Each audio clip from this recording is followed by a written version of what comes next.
Good day everyone. My name is Ness Eroles from BSEd English 2A, and I'm going to discuss about the bread of salt by N.V.M. Gonzalez.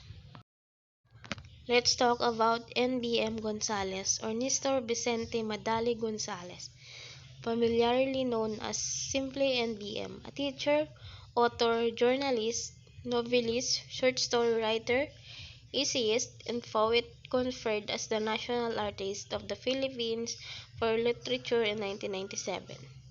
He was born on September 8, 1915 in Romblon, died on November 28, 1999 in Quezon City. Let's talk about the characters. First is Boy, main character of the story, a protagonist. Second is grandfather and grandmother of Albert. Third is Ida, object of the boy's affection. Next is Feticist, the guy who invites the boy to join his band. Next is other bandmates, preferably two guys. Josepina and Alicia's Ada's cousin. Don Esteban and Josepina, Alicia's father.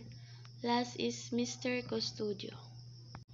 Settings happened during Spaniard time in 1930s.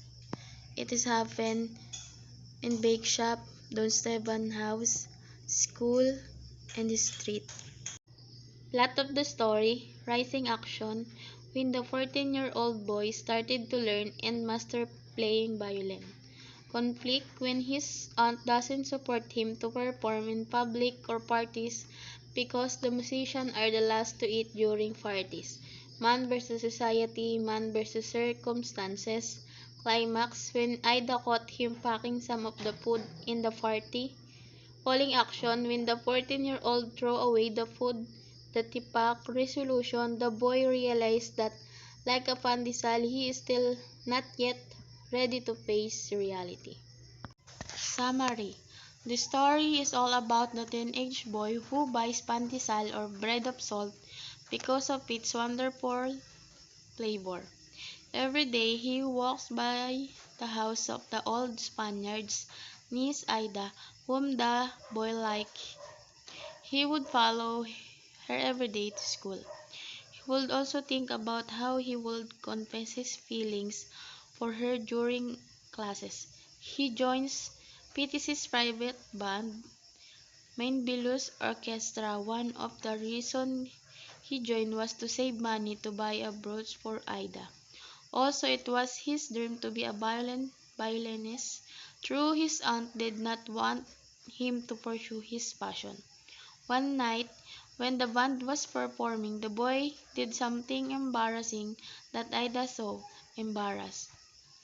He walked out in the shame. He was probably thinking that because of what he had done, there is no chance to Ida to like him back. Fiti led him home and passed by bakers on the way. They ordered pandesal, but the bread was still not ready. Point of view, first person narrator. Theme, the theme regarding the conflict between what exists in the mean that what physically or actually exists in is also the same theme that governs N.V.M. Gonzalez. The bread of salt, short story being a coming of age. Literature involves a young boy of 14 as a protagonist, and that is the key. Why the story revolves in the title Bread of Salt?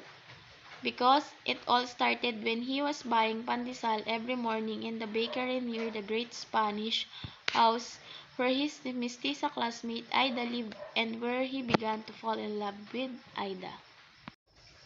Moral lesson. Moral lesson is the story is to face reality and accept the fact that not all dreams will come true. Because God already planned your life and you could do nothing to change that. That's all. Thank you.